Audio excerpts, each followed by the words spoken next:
오늘 우리에게 주신 말씀은 구약성경 시편 137편 1절에서 4절까지의 말씀입니다. 우리 하나님의 말씀을 경외하는 마음으로 자리에서 일어나서 함께 봉독하도록 하겠습니다. 우리 한 목소리로 봉독하겠습니다. 우리가 바빌론의 강변 곳곳에 앉아서 시온을 생각하면서 울었다. 그 강변 버드나무 가지에 우리의 수금을 걸어 두었더니 우리를 사로잡아온 자들이 거기에서 우리에게 노래를 청하고 우리를 짓밟아 끌고 온 자들이 저희들 흥을 돋워 주기를 요구하며 시온의 노래 한 가락을 저희들을 위해 불러보라고 하는구나. 우리가 어찌 이방 땅에서 주님의 노래를 부를 수 있으랴. 아멘. 앉으시기 바랍니다. 오늘은 이방의 땅에서 은혜를 외치다 라는 제목으로 함께 말씀 나누도록 하겠습니다. 요즘 대림절이라고 대강절이라고도 표현합니다. 일반 사회에서는 강림절이라고 여러 가지 이제 한글로는 표현을 하고 있는데요. 성탄절을 기다리는 시간이기도 합니다. 쇼핑몰이나 요즘 어디 가도 트리도 있고 여러 가지 있어서 성탄절이 다가오구나라는 것은 모두가 느낄 수 있습니다. 한국에서 교회를 다니셨거나 혹은 성당을 다니지 않으셨다면 아마 한국에서는 대림절, 대강절이란 단어를 못 들어보신 분이 많을 거예요. 그죠? 네. 여기 와서 교회를 나가셨거나 한 분들은 사실 대림절, 대강절을 잘 못 들어보셨을 거예요. 또 한국에서도 절기를 강조하지 않는 교회나 교단에서는 대강절, 대림절을 굳이 얘기하지 않아요. 많이. 그래서 그냥 모르고 지나가셨을 수도 있을 것 같습니다. 저도 사실은 저희 교회가 그렇게 이 절기를 강조하지는 않았어요. 어쩌면 어른들은 했는데 청소년 초등부한테 강조하지 않아서 많이 못 들어본 걸 수도 있을 것 같아요. 그래서 좀 큰 후에 대림절, 대강절이란 말을 알아듣게 됐죠. 제가 12년 전에 캐나다에 왔을 때 벌써 이제 12년 차인데요. 놀랐던 게 이 대림절 기간을 온 사회가 함께 준비하는 게 좀 신기하기도 했어요. 이 교회뿐만이 아니라 이거 다 같이 좋아하는 애. 괜히 저도 기분 좋더라고요. 제가 좋아하는 예수님 다 같이 좋아한다니까 좀 되게 신기하기도 하고 좋기도 했어요. 제일 신기하기도 했던 거. 지금은 좀 보편적으로 바뀌었어요. 한국도 이거를 팝니다. 근데 예전에는 많이 안 팔았었어요. 이걸 보고 놀랐어요.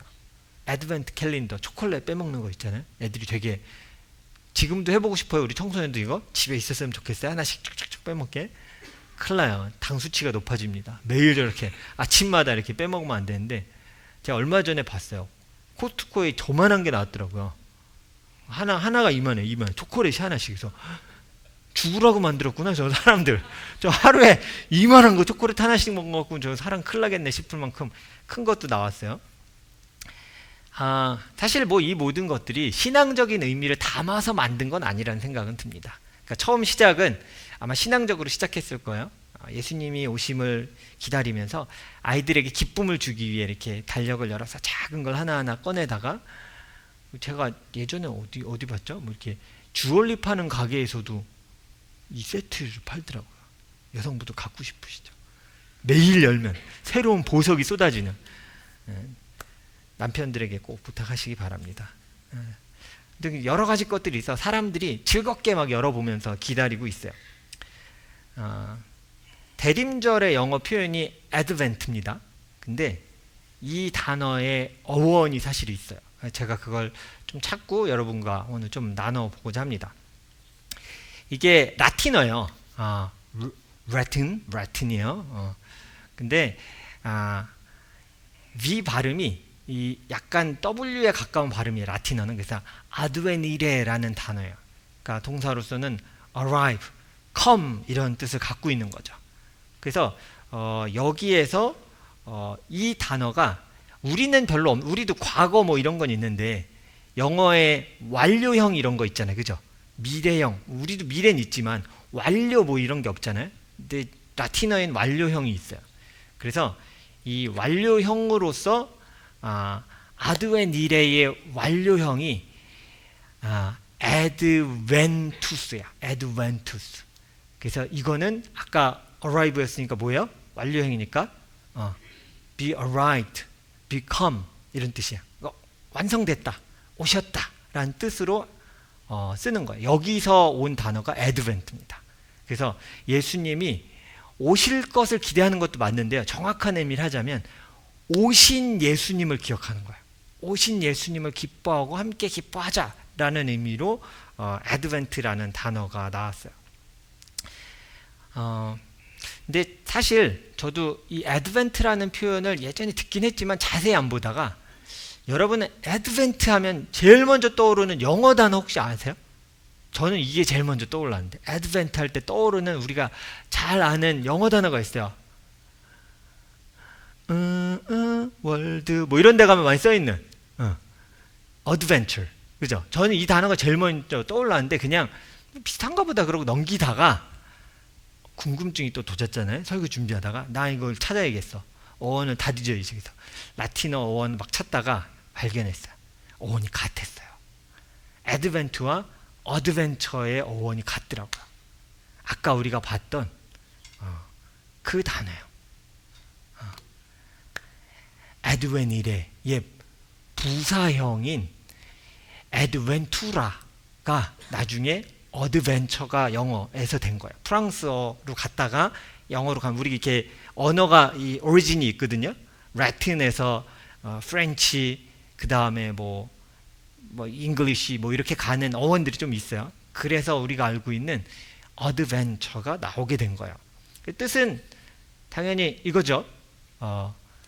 adventure는 약간 이제 미래의 의미를 담고 있어요. 우리 학교에서, 한국에서 영어 배워서 우린 ing 무조건 현재 진행형으로만 아는데, 여기서 여러분 영어 쓰시면서 많이 느끼잖아요. ing를 쓰면 지금 ing가 아니라 뭐 할 거야, 이런 약간 미래 의미로 여기서 ing 되게 많이 쓰잖아요. 그래서 왜 미래형은 우리는 맨날 be going to 이렇게 배웠는데 왜 얘네는 ing로 쓰지, 이렇게 얘기할 때가 있는데, 미래의 의미를 담고 있어요. 그래서 오실 것, 오는 것, 이런 의미를 가지고 있는 거죠. 그래서 거기서 이 단어들의 의미가 닥쳐올 일, 그리고 오게 될 일이라는 뜻의 어드벤처가 된 거야. 뭔지 모르잖아요. 어떤 일이 올지 모르니까 어떤 일이 닥칠까? 가슴이 막 뛰는 거야. 어떤 분들은 좀 무서워하기도 하죠. 나 예상 안 한 게 터지는 거 싫어할 수도 있겠지만 앞으로 닥쳐올 일들이 있겠구나. 그래서 어드벤처가 된 거예요. 저는 오늘 말씀을 보면서 오늘 우리 시편 말씀이잖아요. 이 시편 말씀에 좀 특징이 있습니다. 이게 이 사람들이 지금 어떤 상황이냐면 오게 될 일을 기다리는 사람들이에요. 그리고 이미 일어난 사건을 한탄하는 사건, 오늘 말씀이 오늘 여기 나오기도 합니다. 우리가 읽은 이 시편 본문 137편은요. 제목은 뭐 이렇게 돼 있는 성경책 보시면 뭐 이렇게 써 있는 성경책이 많을 거예요. 복수에 대한 시 막 이렇게 있는데, 맞아요. 뒤에는 복수에 대한 부분이 있는데 그 앞을 왜 얘기했는지를 보면 단순히 복수에 대한 시라고 얘기하기는 조금 어렵습니다. 그래서 이게 바벨론 포로기 때 사람들에 의해 불러졌던 시가 붙여진 게 오늘 시편 137편이거든요. 그래서 사실은 이걸 단어로 표현하자면, 사실 오늘 이 시편 137편 바벨론 포로기요. 그럼 예수님 오시기 전이에요, 후예요? 오시기 전이죠. 잠깐 정신을 차리셔야 돼요. 바벨론 포로기는 예수님 오시기 한참 전입니다. 예수님 오시기 전이니까 아직은 애드벤트라는 게 없던 절기잖아요. 절기는 지금 없는 거예요. 그런 건 없어요. 아직 예수님 오시지 않았으니까 이 사람들 입장에서는 다시 오실 예수님을 어드벤처하고 있는 시간인 거예요. 오실 주를 기다리고 있는 시간이에요. 다시 오셔서 우리를 회복시켜 주실 메시아가 오실 거야 라고 기대하고 있는 내용을 담은 게 시편 요 137편이기도 한 거예요. 그래서 제가 이 말씀을 묵상하면서 대림절을 기뻐하며 보내는 요즘과 비슷한 상황일 수도 있겠구나. 그러니까 뭔가 오실 것을 기대하는, 우리도 사실 이미 오셨지만 예수님 오실 것처럼 좀 대림절을 기다리기도 하잖아요. 성탄절을 기다리고 예수님 오심을 함께 기뻐하잖아요. 포로로 끌려와서 바빌론 사람을 위해서 노예처럼 또 종처럼 일하는 유다 사람들에게 사실 이 바벨론 포로기는 그렇게 기쁜 시간은 아니에요. 노래가 나오는 시간은 아니잖아요. 내가 종으로 끌려왔는데 막 기쁜 노래가 나오겠어요? 나와봤자 뭐 노동요, 힘들면서 그냥 하는 거, 혹은 한탄의 노래, 뭐 아리랑처럼, 아리랑하면 어른들이 우시잖아요. 아, 아리랑 나를 두고 떠나는 님은 하면 막 다 울잖아요. 그러니까 한탄의 노래처럼 노래는 할 수 있어도 기쁨에 찬 노래를 하기가 쉽지 않은 때인 거예요. 그래서 이 노래들을 어디서 했는지를 보여줍니다. 오늘 우리가 읽은 1절, 2절인데요. 다시 한번 같이 읽어보겠습니다. 시작.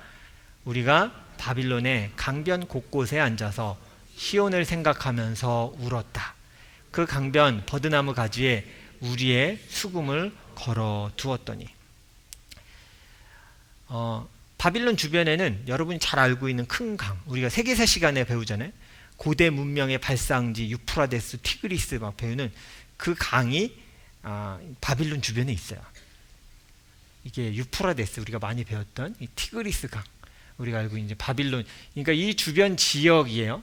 그러니까 하천과 저게 이제 메인 스트림이니까 작은 이게 지류들이 또 얼마나 많이 있겠어요. 그러니까 하천이나 강 주변은 농사나 일하기도 좋고 물 마시기도 좋고 일하기 좋은 환경이야. 그러니까 노예로 온 사람들 항상 하천에서 일을 할 게 많겠죠. 뭐 물고기도 잡을 수 있고 여러 가지 할 거 아니야. 포로처럼 끌려와서 바빌론 사람들을 위해 노예처럼 종처럼 일하는 유다 사람들에게 이 강변에서 하는 노래는 일상이었어요. 한탄하기도 하고 슬퍼하기도 하고 우리의 노예는 언제 끝날까 하는 그들의 한탄을 담은 노래를 하는 시간이기도 했어요. 그래서 근데 아무리 찾아도 바빌론 강가에서 노래하는 고대 이스라엘의 사람들을 찾을 수가 없잖아요.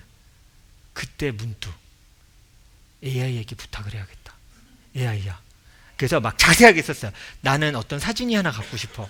고대 이스라엘이 바벨론에 끌려갔는데 시편 137편을 기반으로 되게 디테일하게 쓰면 만들어주거든요.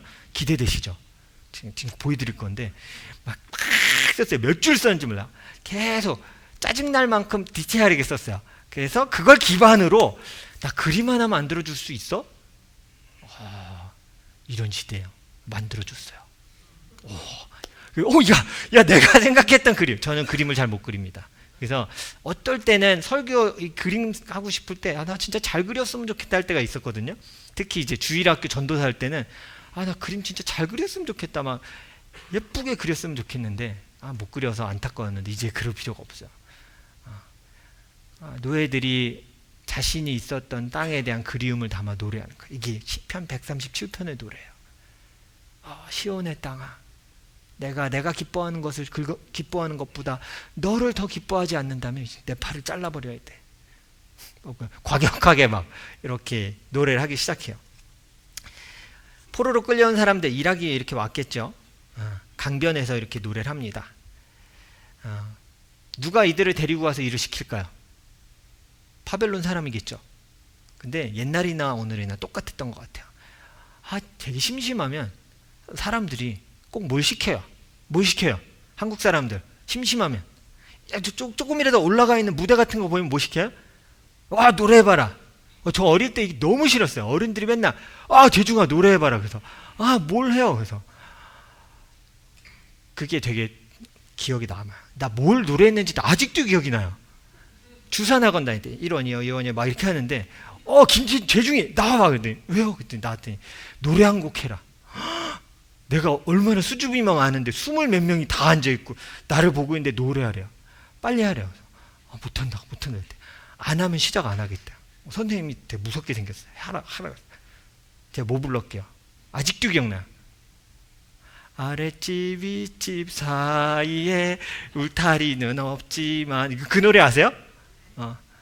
생각해보니까 우린 하나님 나라 자녀인데 크게 외쳤죠. 당군의 자손이다. 그 아직도 기억나요. 그게 10살 땐 것 같은데 아직도 기억나요. 너무 싫었어요. 근데 그게 사람 본능인가 봐요. 이렇게 노예로 온 이 노예들, 유다 사람들을 데리고 놓고 바빌론 사람이 뭘 하냐면 야 노래 한 곡 해봐 한 거야. 근데 생각해보세요. 이스라엘 사람들이 하는 노래는 어른들한테 배웠을 거 아니에요? 그렇죠? 악보 이런 게 있는 게 아니니까 구전으로 전해온 노래를 보통 할 거 아니에요? 그러면 전통적으로 내려온 노래를 배워서 했을 텐데 이스라엘 사람들이 하는 노래는 뭘까요? 여호와를 찬양하는 노래밖에 없어요. 여호와는 크시니 광대하시니 우리 원수들을 이기시고 무찌르시고 우리를 이기게 하시는 분 해야 되는데 그 노래를 지금 누구 앞에서 불러야 돼요? 끌려와서 바벨론 사람들 앞에서 여호와는 이기시는 분. 얼마나 비참하겠어요. 시키니까 해야 되잖아요. 저는 아무것도 아니에요. 저는 이거 당군의 자손이 난 하나 이렇게 막 했던 거 아무것도 아니더라고요. 얼마나 비참했을까. 그걸 말하는 게 3절 4절이에요. 그 마음으로 한번 읽어보세요. 시작. 우리를 사로잡아온 자들이 거기에서 우리에게 노래를 청하고 우리를 짓밟아 끌고 온 자들이 저희들 흥을 돋구어 주기를 요구하며 시온의 노래 한 가닥을 저희를 위해 불러보라고 하는구나. 우리가 어찌 이방 땅에서 주님의 노래를 부를 수 있으랴. 그냥 시편 읽었을 때 몰랐는데 제가 준비하면서 깊이 들어가니까 울고 싶은 거예요. 그냥 죽었으면 좋겠다. 이게 지금 수치스럽고 이게 뭐 하는 짓인가 싶을 것 같은 거예요. 근데 노래해야죠. 어떡해요. 살아가야 되잖아요. 노래를 하기 시작한 거예요. 그러면서 오늘 시편에서 노래하는 사람들이 자신들의 고향 예루살렘성, 즉 시온성을 그리워하며 노래하는 장면이 쭉 나오는 거야. 4절 이후에 그 장면이 나오는 거야. 시온성아, 너는 참 아름다워. 내가 너를 기뻐해야 하는데 스스로 자괴감이 느껴질 거야. 난 지금 뭐하고 있지? 그 아름다운 시온성이 거기 있었는데 우리 조상들은 뭘 했던 걸까? 한탄하면서 노래를 하는 거죠. 전 그걸 보면서 이들이 간절히 메시아 오시길 진짜 바랬겠구나. 그리고 하나님이 자신들을 포로에서 회복시켜서 다시 예루살렘으로 돌아가게 하실 것도 정말 소망했겠구나. 어드벤처 하는 마음, 다가올 일들을 기대하는 자들이었겠구나.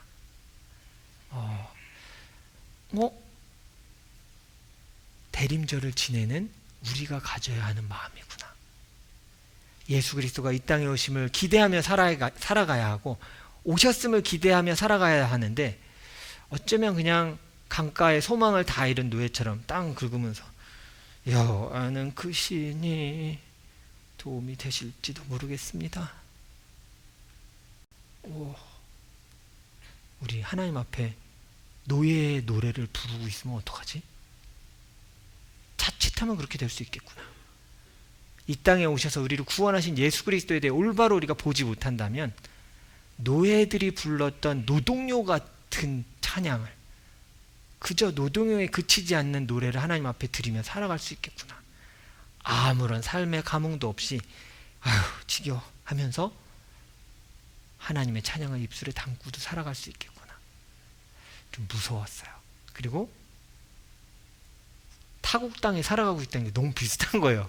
우리 지금 타국 땅에, 물론 우리가 노예로 끌려온 건 아닙니다. 여러분 그렇진 않으셨죠? 영주권을 미끼로 여러분이 막 노예로 살아가고 있는 게 아니잖아요. 우리가 선택했고 또 왔고 살아가고 있어요. 그럼에도 불구하고 타국에서 하나님을 노래하며 살아가고 있는 모습은 비슷해요. 근데 어떤 노래를 하면서 살고 있느냐가 중요한 거예요.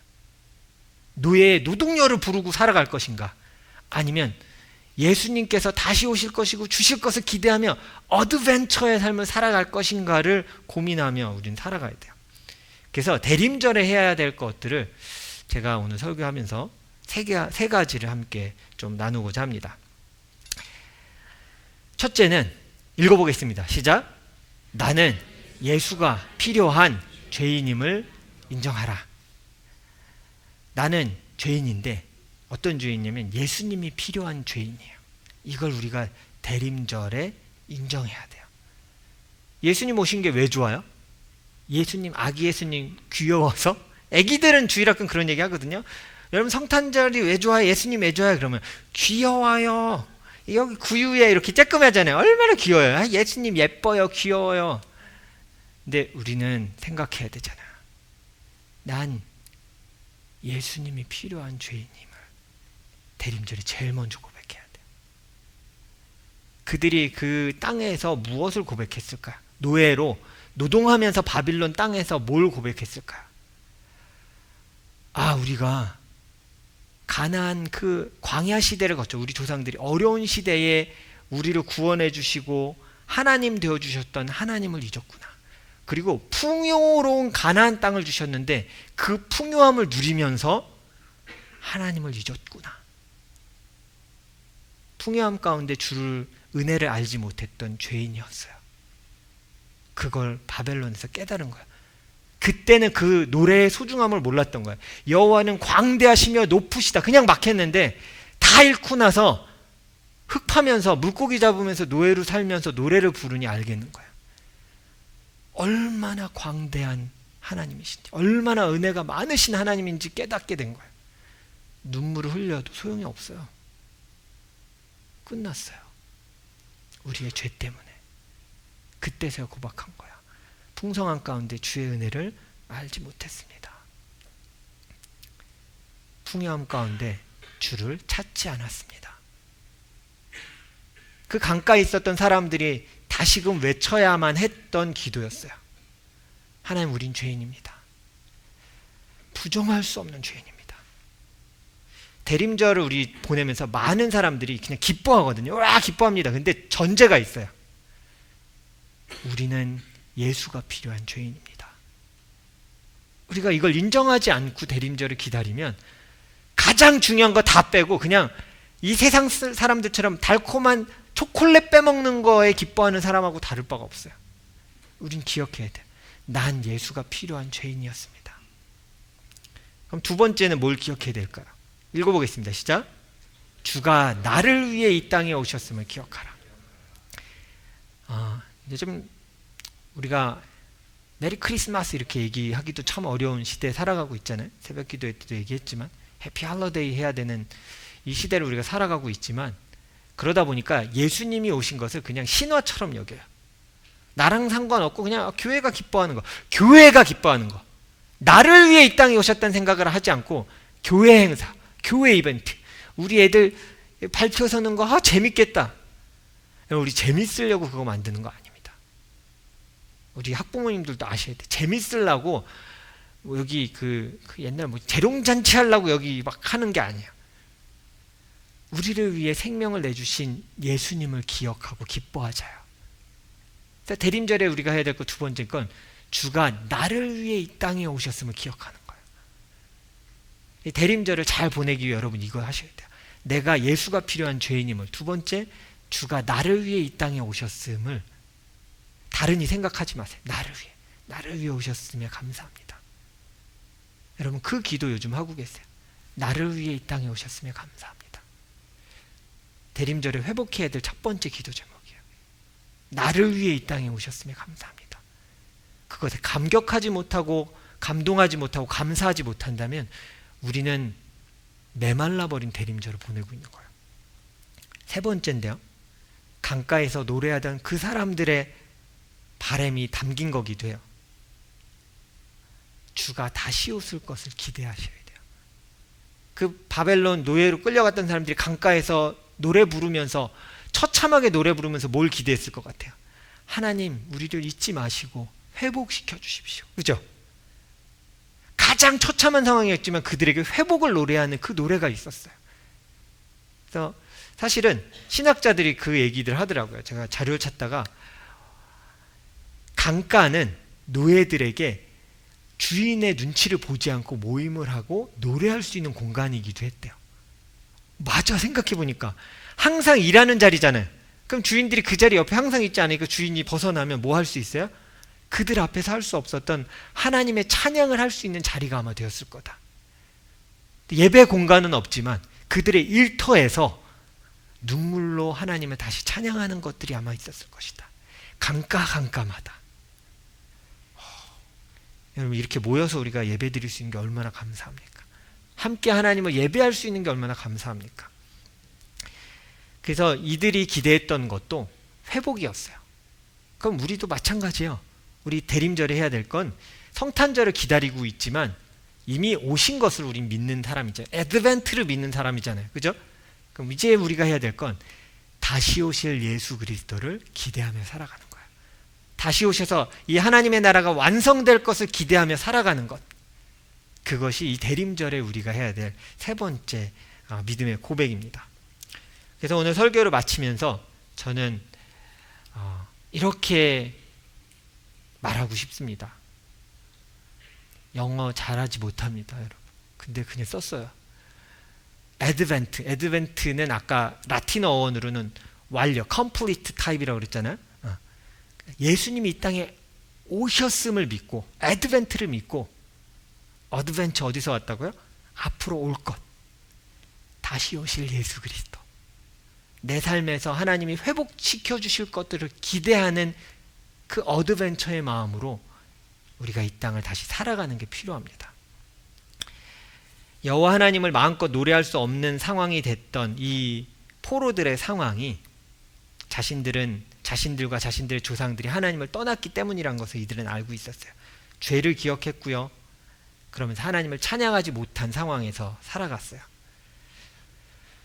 가만히 생각해 봤어요. 이들을 찬양할 수 없게 만든 상황들은 뭘까? 근데 요즘 우리의 상황과 참 비슷한 것 같습니다. 삶이 바빠서, 삶에 여유가 없어요. 때로는 돈을 벌어야 해서, 경제적인 여유가 없어서, 여러 이유로 하나님을 예배하지 못합니다.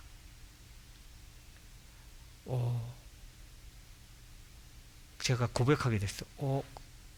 노예네요. 너무 비참한데 만약에 그렇게 살아간다면 그냥 맞아요. 바벨론 노예네.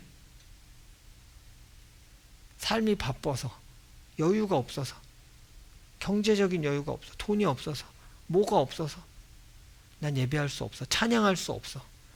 그럼 스스로 고백하는 거야. 난 포로네, 바벨론 포로. 우리 포로로 부름받은 사람들이 아닙니다. 하나님의 백성으로 하나님을 예배하기 위해 부름받은 자녀이십니다. 우리가 그런 자로 대림절을 보내야 돼요. 시편에 나오는 백성처럼 삶의 자리에서 찬양을 잃어버린 채 우리도 살아갈 수도 있습니다. 찬양이 사라질 때, 내 삶에서 찬양이 잘 나오지 않습니다 라는 의문이 들 때 여러분, 하나님께 다시 물어야 돼요. 나에게 왜 찬양이 사라졌나요, 하나님? 이거 묻지도 않고 그냥 우리가 넘어갑니다. 물으셔야 돼요. 하나님, 나에게 왜 찬양이 사라졌을까요? 명확히 얘기하자면 내가 하나님 앞에서 죄인임을 인정하지 않기 때문이에요. 외면하지 마세요. 내가 죄인임을 인정 못하는 거예요. 우리가 하나님을 외면하는 죄가 얼마나 큰지를 인지하지 못하는 거예요. 그래서 그냥 넘어가는 거예요. 오늘 시편 백성들이 그걸 얘기하는 거예요. 우리가 그때에 우리의 그 죄를 깨닫지 못했습니다. 그래서 결국 우리의 고향을 잃었고 멀리 포로로 와서 이렇게 살아가고 있습니다. 그제서야 그들은 시온을 노래하기 시작했어요. 그래서 오늘 시편은 너무 슬픈 노래이기도 합니다. 그런데 감사한 건 그 슬픔으로만 이 노래가 끝나지 않는다는 거예요. 하나님의 회복을 노래하며 이 시편을 마무리합니다. 신학자들은 4절까지를 이 사람들 앞에서 우리가 이곳에 끌려와서 저들이 우리 노래를 시키는구나, 이 노래를 아마 바빌론 사람들 앞에서는 못 불렀을 거라 얘기해요. 그럴 거 아니에요. 주인 앞에서 우리를 잔인하게 죽이던 저 나쁜 놈들, 끌려온 놈들을 왜 우리를 노래를 시키는구나 하고 노래를 어떻게 하겠어요, 그 사람들한테. 아마 5절 이후의 것을 가지고 자신들이 강가에 모였을 때 노래했을 것이다 라고 얘기하더라고요. 그래서 5절 이후에는 보면 소망을 담아서 노래하기 시작해요. 그래서 오늘 제목처럼 이방의 땅에서 그들이 은혜를 외치고 있는 장면들이 나옵니다. 시편 137편 8절이거든요. 같이 한번 읽어보겠습니다. 시작. 멸망할 바빌론 도성아, 내가 우리에게 입힌 해를 그대로 너에게 되갚는 사람에게 복이 있을 것이다. 그럼 그냥 이게 복수의 노래네 이렇게만 생각하실 수 있는데, 혹시 영어로 한번 봐주시겠어요? 영어로 읽어보겠습니다. 혀에 힘을 딱 주고 굴리면서 시작. Oh, Babylon, you will be destroyed. 자, 여기까지만. 길면 들켜요. 짧게. You will be destroyed. 뭐예요? 미래예요, 과거예요? 미래야. 이게 원어에도 미래형이에요. 우리 지금 비참하지만 우리를 이렇게 힘들게 했던 너희들이 무너질 것이다. 망할 거야. 난 알아. 하나님이 갚으실 걸 알아. 하나님이 날 지키시고 갚으실 건 난 믿는다. 그 노래를 이들이 시작한 거예요. 그래서 그냥 입을 것이다. 그냥 이걸로 끝날 게 아니라 소망을 담은 이들의 노래임을 우리가 알고 있어야 돼요. 그러니까 조금 더 아까 그 얘기로 돌아가 보면 이들이 어드벤처할 주님을 기대하는 거예요. 하나님이 이루실 일, 도우실 것, 회복시키실 것, 다시 우리가 느헤미야에서 봤던 것처럼 다시 예루살렘으로 돌아갈 것을 소망하는 찬양을 담아놓은 거예요. 그게 시편까지 이어져서 실리게 된 거예요. 이 어려움을 이기도록 도우실 하나님이신 붙들며 기도해야 하는 때인 거예요. 그래서 이렇게 7절에 또 고백합니다. 같이 읽겠습니다. 시작. 주님, 예루살렘이 무너지던 그날에 에돔 사람이 하던 말, 헐어버려라 헐어버려라, 그 기초가 드러나도록 헐어버려라 하던 그 말을 기억하여 주십시오. 여러분, 에돔 사람이 유다가 망할 때 바벨론에게 크게 협조했어요. 그리고 되게 좋아했어요. 자신의 이웃나라가 망하는데 좋아했어요. 근데 과거로 돌아가 보면 형제기도 하잖아요. 근데 기뻐했어요. 그 얘기를 하고 있는 거예요. 너희가 헐어버려라 헐어버려 하면서 조롱하면서 했던 그것을 주님 기억해 주십시오. 이건 단순히 복수의 노래로 끝나는 것이 아니라 기억하여 주십시오. 하나님 잊지 마세요. 꼭 해주세요. 날 도와주세요. 억울함에 빠졌던 나를 잊지 말아주세요. 라고 하나님 앞에 간구하는 거예요. 바벨론의 포로로 살아갔던 가장 처참했던 이스라엘 백성이 다시 하나님을 이방의 땅에서 하나님의 은혜를 외치고 있는 거예요. 이 땅을 살아가는 모든 그리스도인 되신 여러분들에게 다시 여러분의 삶의 자리에서 하나님의 회복과 도우심을 외치는 대림절 되기를 축원합니다. 그래서 이 고백을 하면서 오늘 설교를 마치겠습니다. 이 한 주간 여러분 이 고백을 많이 하셨으면 좋겠어요. 대림절 기간 동안 같이 읽어보겠습니다. 시작. 나를 위해 오신 예수님이 다시 이 땅에 오실 것을 믿습니다. 이미 오셨고 애드벤트했고 다시 오실 예수를 기다리며 내가 살아가겠습니다. 이게 대림절의 큰 의미예요. 다시 우리의 삶에서 노예처럼 살아가는 우리가 되지 않았으면 좋겠어요. 삶의 작은 것을 기뻐하고 지금 주신 것을 기뻐하며 하나님을 찬양하고 하나님을 즐거워하는 찬양이 우리의 삶에서 일어나기를 축원합니다. 그래서 가장 의미 있는 대림절, 하나님을 기억하고 나는 예수님이 필요함을 고백하고 나 때문에 예수께서 이 땅에 오셨으며 그것으로 인해서 내가 기뻐하겠습니다라고 주 앞에 고백하며 살아가는 여러분 되시기를 주님의 이름으로 축원합니다. 함께 기도하겠습니다.